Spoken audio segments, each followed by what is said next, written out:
They just keep making Percy Jackson books, but it's like Percy has been 17 for 25 years.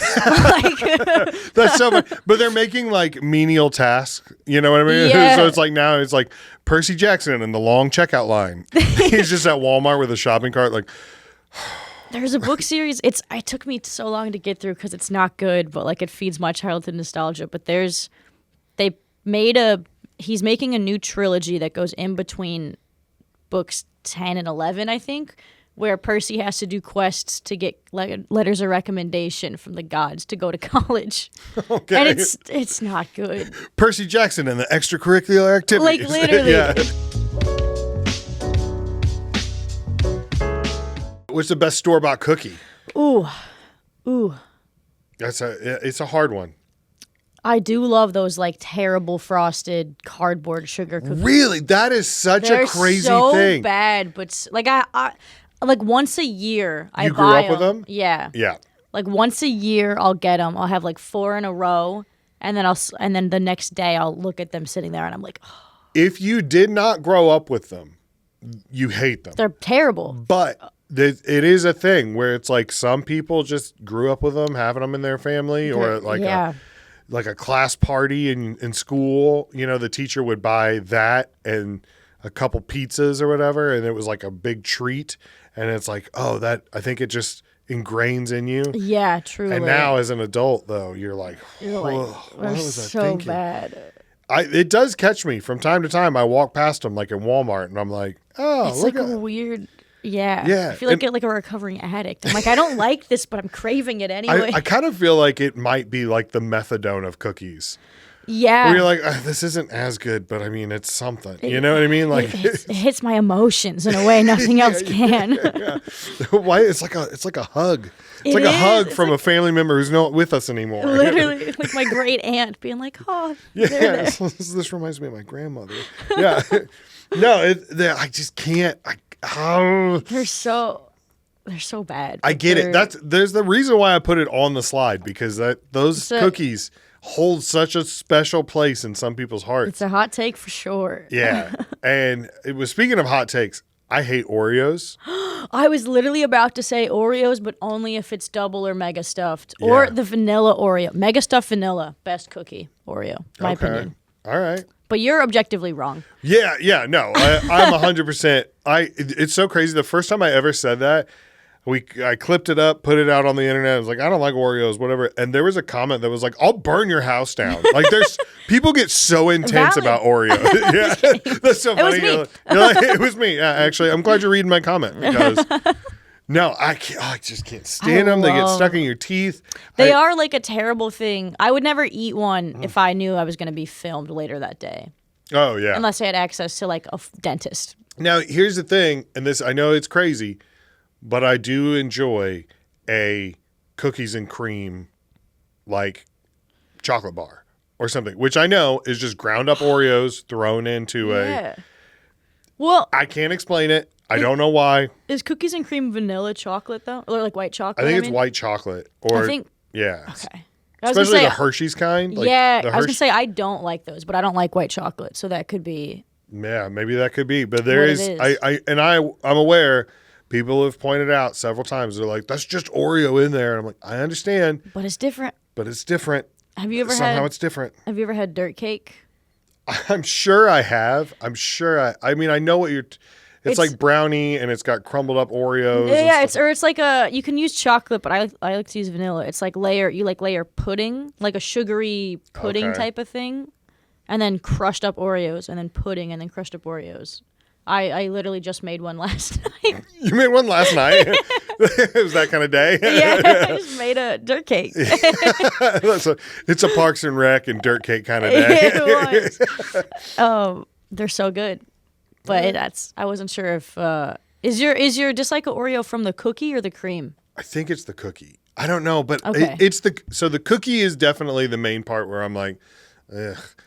And I'm like, well, at least the cream. But then every time I taste the cream, I'm like, yeah, this isn't do it for you either. It doesn't redeem the cookie. Okay, because I was gonna say I don't really care for regular Oreos. I like double and mega stuff. So I know for me the cream is like what redeems. Like I would never have a cookie on itself, but I would maybe like dip my finger in there if I saw a bowl laying out. How do you feel about this? Because everybody says now that the double stuff now is what the original Oreo used to be. Yeah, because they have Oreo thins now, and that's becoming... Yeah. They made the thins, and then they made like everything else thinner. Yeah. And so now you got to get like mega stuff to get the OG double stuff. Okay, that's what I was at. Yeah. I wasn't sure because I'm not that familiar with Oreo lore. Oreo games. I'm not as brushed up on my Oreo history as I should be. But that's what everybody says now, that you have to get mega stuffed to get the equivalent of an old school double. Yeah. All right. I'd agree. See, that's just another, to me, that's another knock on Oreo. But it seems to just be a sign of the times. Because I was talking about this the other day. Do you remember the old school fundraiser chocolate bars? No. I was trying to think of something and I couldn't. So my school and a bunch of schools around the area where I grew up, we would have like dollar chocolate bars that you would go and you go door to door. Like a Hershey bar? No, it was its own company, and I can't remember who made them. But they came in. They had chocolate, just regular milk chocolate, dark chocolate, caramel, and crunch. And all I can think of is a Feastable, and that can't be what you're talking about. They came in like big cardboard boxes that look like a briefcase. No, and you open we it never up. had those. We had like the book fair, like the fundraiser, like the book fair. Okay. We never did like. I wish we did. That would have been way more fun. Or like than, this, a they look bookmark. like They actually looked like dollar bills on the outside. No, we never had that. That looks like a cigarette carton almost. It does look like it was just a briefcase full of chocolate, and you were supposed to walk around. First of all, you're supposed to walk around in like August in Southeast Missouri, so it was like 95 degrees, just and you're like a puddle of melted chocolate. Would you like to buy a chocolate bar? Buy my plastic soup, please. But they were $1 a piece. Okay. And they used to be like thick. Like you'd buy the caramel one, and caramel would like pour out of it. It was, and they were a good deal. Now they come around, it's so thin, and it's annoying. You bite into a caramel one, and it's like there's just like a hollow cavern where the caramel should be. Yeah. Yeah. Because all it takes is one company doing that and getting away with it, and everyone else is like, oh, I'm going to save the money and make a worse product. And now we live in a world where everything's less chocolate than it was. It started with Oreo, then it made its way to fundraiser chocolate, and then Lockheed Martin or something. I don't know. I don't want to. The world's going. It's going down. Yeah. As soon as I said that, I was like, "Oh wait, we can't talk about." I forgot. I don't want to get you in trouble with your job, and I don't remember where you were. I was like, "What if I just call out your company?" And I was like, "Yeah, school fundraiser chocolate." I work for my dad. You're like. No, Boeing is a great company. Like, I'm just kidding. It's all good. I'm just kidding. No, we're all good. Everything's great. You know what I don't like is those chewy Chips Ahoy. Yes. That's the worst cookie that's ever existed. Yes. I have never met anyone who's on board with me with this. They're disgusting. The Chunky's okay. The Chewy? The Chunky is the one out of these 5 pictures. Tate's, the weird sugar cookies, Oreo, Chewy, and Chunky. Tate's is not good. It's very hard. Okay, I'll take your word for it. It looks like a wafer. Yeah, the chocolate is fine in it, but the cookie is very hard, very brittle. It's one of those ones you bite and it kind of just like explodes. Oh, like one of those Nature Valley. Yes. Okay. Exactly. You take a bite and then it's in your lap. Yeah, it's just in your car console forever. Yeah. So Chunky is the one I will go with if I have to buy Chips Ahoy, but Chewy I can't stand. Disgusting. Anyone who likes them. Crazy. Oh man, I cannot agree with you more. They're disgusting. Nothing should sit on a shelf for that long and still be bendy. I'd rather they be stale. What's in there? Yeah, exactly. I feel like they have they're like 40% eraser. You know what I mean? They have to be like rubbery. If you rubbed Chewy on your paper, your name would be gone. That seems like something that would be in like the new National Treasure movie. Yeah. You know, they're like, we have to rub these Chewy Chips Ahoy on the back of the Bill of Rights to figure out. Nicolas Cage is like, oh, there's a clue. Yeah. It's just product placement. No, I'm so glad you said that. Yeah, I can't stand them. I hate Disgusting. Best Pokemon. I have that poster in my childhood bedroom. Do you? Yeah. I also had it. This is the original 150. Yeah. Which is when I stopped, I guess, paying attention to Pokemon. After the original 150. Yeah, well, it's like there was the original 150, and then the movie came out where they had to go to the island and fight Mewtwo. Yeah. And then after that, I think I fell off. Really? We had I had a couple of the games. Okay. Like Pokemon Red and stuff like that. But then they started adding so many characters, and I was like, all right, you've lost me. Okay. See, my older sister, she had Sapphire on her Game Boy, which is Gen 3. Okay. So it's like you have 150, and then you have a couple new ones. Gen 2 had, I don't know, like maybe 50-ish new guys, and then Gen 3 was all new guys, like 100 new guys. So we're up to like maybe 300, 350 at this point. That's like where I started. That's insane to me. How could you have more? There's like over 1,000 now. I don't know much past Gen 5. So my sister had Sapphire when I was like 4, 5, 6. She would let me play her game. I just wasn't allowed to save because I would mess up her file. Okay. So I'd like watch her play, and then she'd let me go run around and like fight stuff. And then when I was like 7, I got Leaf Green, which is a remake of the Gen 1. Okay. But with like some of the newer guys from Gens 2 and 3 later in the game. Did you ever save out of spite? No. I was afraid. You were I afraid? didn't even know how. I barely knew how to like move. I was like 5. I was like, I think one time I caught like 20 oddish. Because I was like, I'm just going to catch everything. I'm just going to keep catching. I didn't care that she already had one. I was like, catch. Why is my Pokedex filled with Rattata? You're like, don't worry about it. Yeah. You caught 30 Pidgeots? Yeah. Like, But I was obsessed. And then when Soul Silver and Heart Gold, so I have a twin brother, and whenever there were like 2 games that would come out, I'd get one, he'd get the other. So then we could like trade with each other so we could get all of them. Smart. And that was on the DS. And then you could take anything you had in your Game Boy, and if you put the Game Boy game in the DS, you could like get the Game Boy Pokemon to your DS game. So that became like my hub. I transferred everything to my Soul Silver.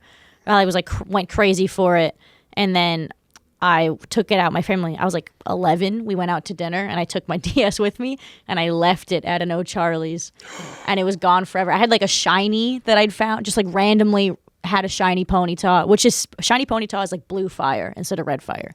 So it's like crazy. And I lost that game, and I cried for weeks. And then my mom got me the next one, Pokemon White. That was Gen 5. Played through that, and I was like, it doesn't hit the same. It doesn't hit the same. And then the next game, you needed a 3DS, and I didn't have a 3DS. And so I kind of fell off. Yeah. So I didn't get past Gen 5, but like that was my whole childhood.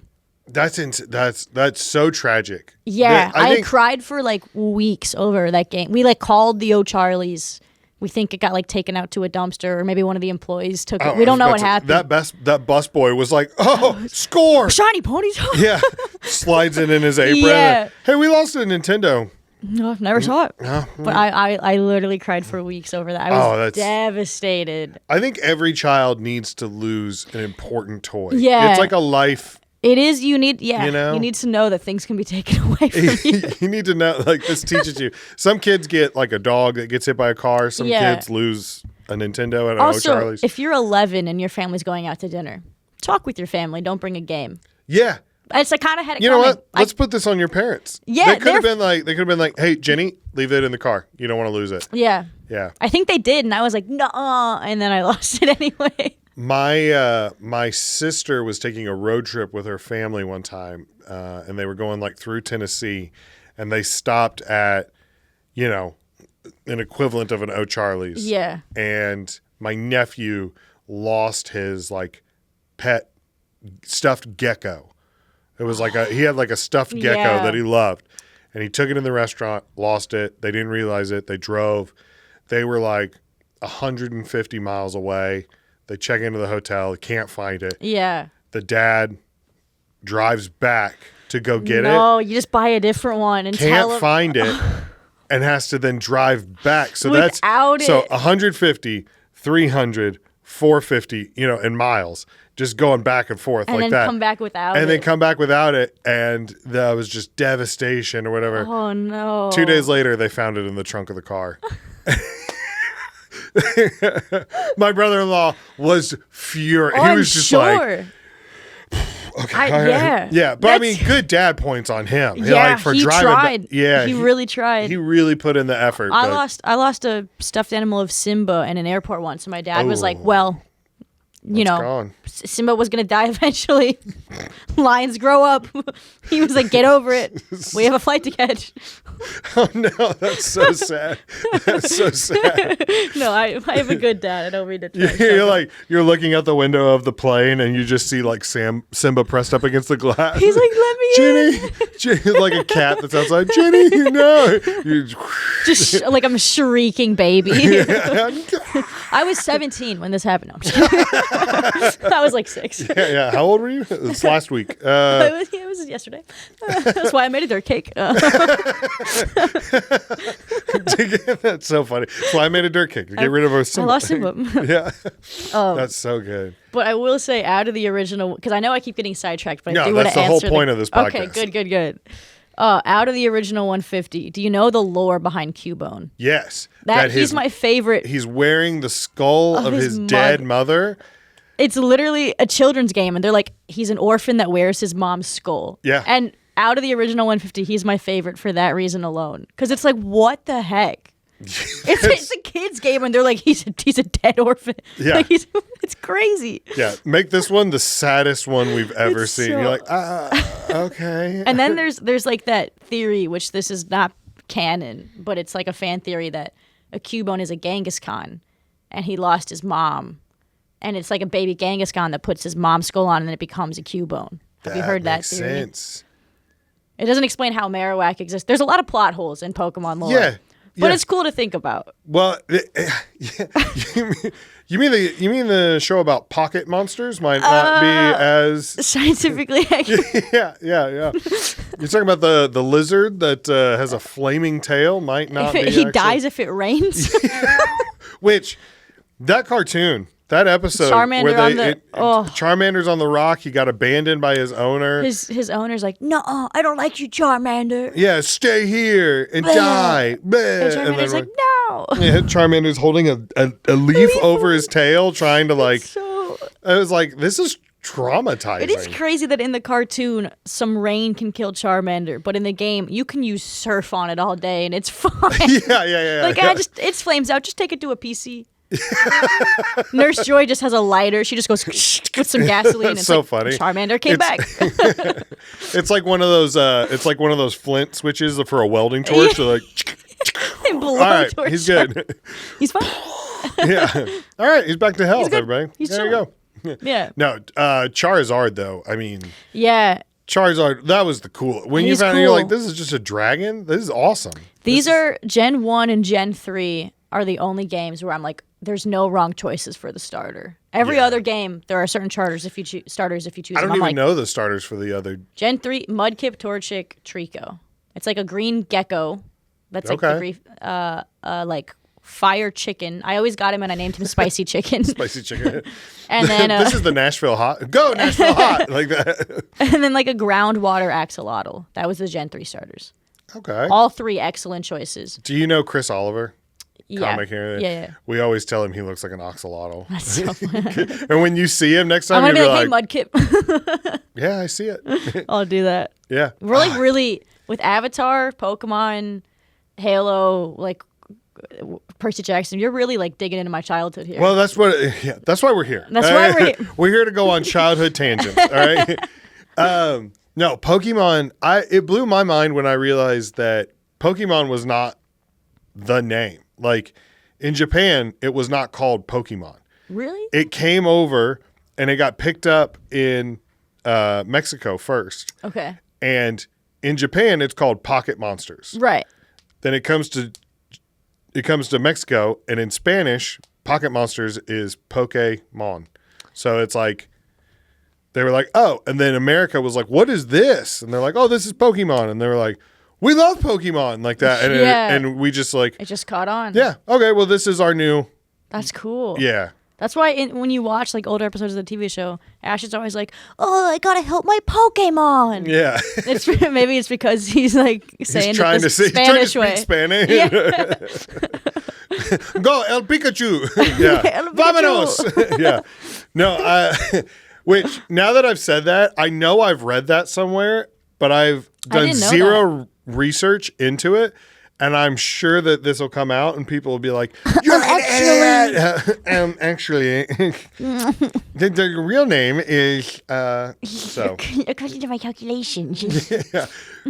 I started doing that with my son. We've come up with characters sometimes. And like, this is Cecil. And we will do it just to annoy my wife and be like, what is for dinner, mother? And she's like, stop, you guys are spitting everywhere. And then he's just crying, laughing. That's so cute. Yeah. He said he got out of the car this morning. He's like, oh, look, my principal. I was like, please don't do that at school. You're going to get in so much trouble. That's so funny. Yeah. Sometimes when I'm playing games with my friends online, I'll bust out, like, I have a really bad nerd voice I do. Oh, yeah? And they, like, if I do it, they'll just leave the Discord. But it's like, I go, well, guys, what are we going to play? And they just instantly leave the call. That's so funny. You just turn into Butters from South Park.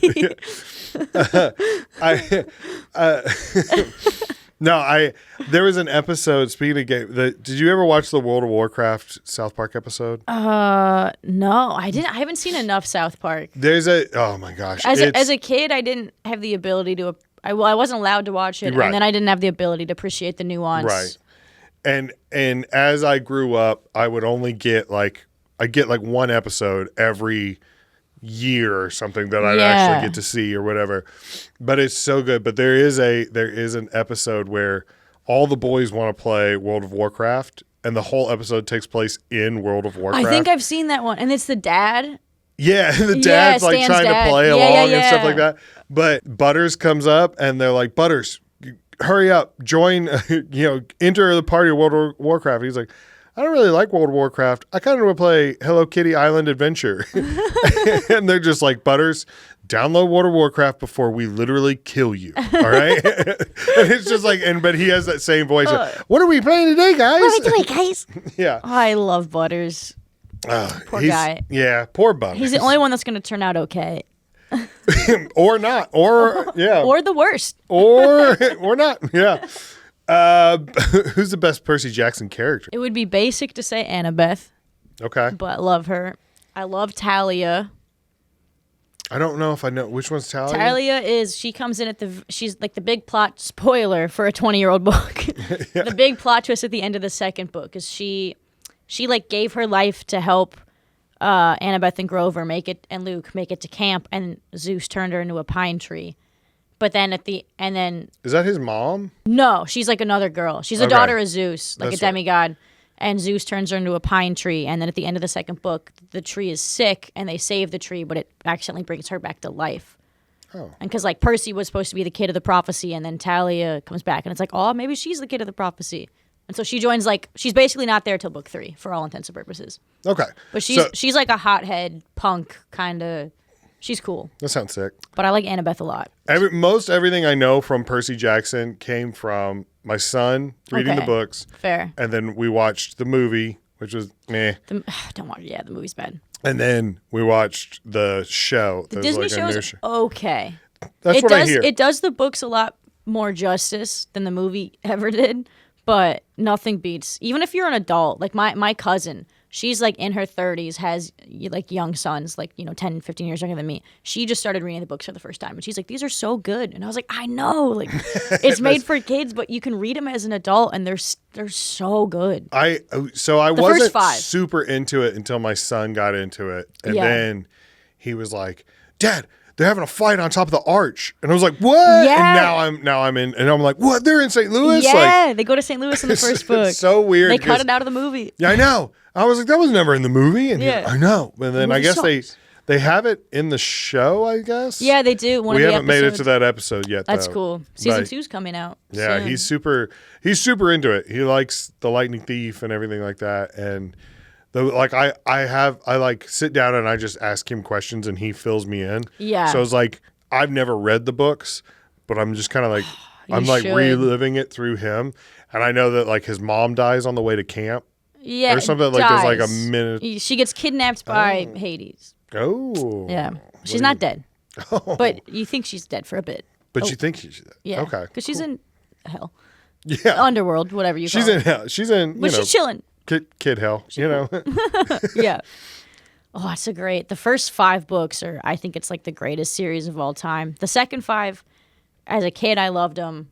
Tried to reread them as an adult. There's like 50 million. I didn't get past. So there's like the first 5, perfectly executed series. The next 5, decent, kind of falls off at the end, not the best. And I stopped at like book 10 is where I stopped as a kid. I was like in high school by that point. I was like, all right, this is a nice wrap up point. Then the third series is kind of new-ish characters in the same universe. And some of the old ones pop in and out. And I never really got into that. Yeah. But then I reread the first 10 in college, and I think in the future when I reread, it's just going to be the first 5. Yeah, that's funny. It's like they just keep making Percy Jackson books, but it's like Percy has been 17 for 25 years. That's so much. But they're making like menial tasks. You know what I mean? Yeah. So it's like now it's like Percy Jackson and the long checkout line. You There's know, and it's like literally- he's just at Walmart with a shopping cart, like. There's a book series. It took me so long to get through because it's not good, but like it feeds my childhood nostalgia. But he's making a new trilogy that goes in between books 10 and 11, I think, where Percy has to do quests to get letters of recommendation from the gods to go to college. Okay. And it's not good. Percy Jackson and the extracurricular activities. Like literally, Yeah. it's not good. I read them and I'm like, oh, this is nothing like it was. But the first 5, whoa, perfect. I hate it. I hate it when they do that. I hate it when they refuse to kill something. Honestly, even if after book 10 that was the end, it would have been perfect. But But it's just not it anymore. I have always argued that no show should last more than 4 seasons. I agree. It should be 3, but I'll give you 1 extra to wrap it up or do like there's a beginning, middle, end. Now this is them moving on with their lives. Unless it's like a bad show that's like each episode is a standalone, procedural. Because those are bad no matter what. But like, any like good quality show, 4 seasons and you're done. Yeah. Anytime you go past, I mean, very rarely you have like Breaking Bad. You have like very like few exceptions where even Breaking Bad, I fell off. I did not care for it by the end. I just know what people say. They tell you like, oh, it's the greatest show ever made, and it's blah blah blah blah. I saw the pilot and I was like, oh, that's good. Yeah, but by the end of the show, there's one episode of Breaking Bad that takes place solely from the perspective of a fly. I think I've heard of that. Yeah, and it just flies around the meth lab, and they spend the whole episode trying to kill the fly, and then they try to make it this like introspective thing or whatever, and it's like, no, this is a TV show about a fly. I'm done. I'm done. And I finished, like I watched it till the end just to have the completion, but at the end I was just like, that's okay. It. And the last episode is a good episode. Yeah. But it could have taken place in season 4 and had a nice wrap up, and it would have been so much better. Yeah, I agree. Like The Good Place is, I think, one of the greatest shows of all time. Greatest sitcoms, like high concept sitcoms. They did 4 seasons. They weren't having bad ratings or anything, but they said after 4 seasons, we're done. This is the story we wanted to tell, and they got out. Avatar, only 3 seasons. 3 seasons, Perfect. 3 books. Boom, boom, boom. Perfect. Yeah. Yeah, I agree. Perfect. It was perfect. It's better. Yeah. Less is more. Exactly. And it's also like you don't need 22 episodes a season if you have to stretch. Like as a kid, like not as a kid, as like a teenager, I loved like The Flash and like those CW shows. But then when they had like 20 episode seasons and they were stretching out Barry looking for the bad guy for 20 episodes, it was not good. No. If they had like 9 episodes, it would have been better. I Maybe not think great, but better. Anytime you try to like you incorporate like a C-list character, Yeah. and they have a love life, and it's like oh no, I'm going through a breakup, or it's like, all right, you've lost the plot. You just need filler, and I don't care. Yeah, get rid of all this. Get rid of all of this. Yeah. Oh. Just make a 3-season, 8-episode a piece show. Honestly, that's like one thing I will say about streaming is it's annoying that you have to wait a couple years between seasons now, but like streaming has gotten, like you look at Severance, one of the greatest shows coming out right now. I've never seen it, but I keep hearing great things. It's so good. It's so good. I'm just worried that it's going to be another. I'm scared because season 1 was phenomenal. Season 2 was great. And I'm worried. I'm like, Do they know where they're going? Is it going to be like a Lost type of thing? But they do like 10 episodes. And it's like if that show had to be 20 episodes on like a network TV, station, it'd be terrible. I wish that they would realize, like, no, you're gonna make more money if you make a perfect show. It's good. Because people will watch it forever than if you make it, 30 seasons and literally it's just like by the time you get to the end, you're like, I was a huge fan of The Walking Dead growing up, but when they had 16 episode orders to fill, it was like you could watch episode 1, 8, 9, and 16 and get the whole season. Because it'd be like good. An event, 4 episodes of filler, an event, 4 episodes of filler. Like that's so funny. Unless it was a finale or a premiere, nothing happened. We watch it, which, spoiler alert, I've always said if you're going to get into The Walking Dead, watch it and realize Rick is not the main character. Glenn is the main character. And I stopped watching. I was a freshman or sophomore in high school when we got to that point, and I literally called out sick to school the next day because I was traumatized, and I never watched the show again. That episode when he dies is a fantastic episode. It is. It is one of the best episodes of TV I've ever seen because it was like that whole. It's like a heart attack for an hour. Yeah, and then just end it. But then just end it. Everything else after that. Meh. It's gone. Meh. They've lost the plot. I tried getting back into it, and season 7 was okay, but then they killed Carl for no spoiler. Yeah. For because the actor turned 18 and they didn't want to pay him an adult wage, and it was like, you really lost. Yeah, I've heard several things. I've heard they didn't want to pay him an adult wage, and he was like, I've been doing this for 10 years. I don't want to keep being Carl. Yeah. I want to go, which I can imagine. He's like, I want to go to college. Yeah. Like, I want to cut my hair. Yeah. I want to get a haircut for the first time since I was 10. Please. Like, this is so funny. What if it was like they wouldn't let him out of his contract? And so there's like episodes where like he's outside and he's just like holding his hand out to a zombie. Oh no, Dad, it's going to get me. It's gonna, goodbye. It's like that. It's like that. Have you seen Friends where they kill the character Joey is an actor in Friends, and his character in the show is gonna get killed, and he was like, "No, I don't want to go in the elevator, guys. Why? He's like trying to get his character to not That's so funny. It's like the opposite of that. I always thought that if you took the first 3 seasons of Walking Dead, so great, and then you end that storyline and say, "Hey, there's a cure. We've killed all the zombies. Yeah. Go back to your regular lives." And it's like Rick has to go back to being a sheriff. Carl has to go back to 3rd grade. He's traumatized. Like, he's 17. He's sitting at a little desk, like surrounded by kids like that. And they're like, this is the Pythagorean theorem. And he's like, I've killed people. Like, you don't even know what I've done. That would be such a better show to watch it. Make it Office style where they have like the talking heads where he's like, I was like, well. I still sleep on the floor because beds are too soft. It's like they all have just hardcore PTSD. That's crazy. I will say when the prison falls, the halfway point of season 4, when the governor comes in and Herschel and all that, up until when they get to Alexandria in season 5, that's my favorite stretch of the show, where they all got separated and they had to reunite. Okay. And then go to Terminus and. Yeah, I minus remember that. the hospital arc with Beth, because I think that was dumb. I don't like what they did to Beth. Yeah.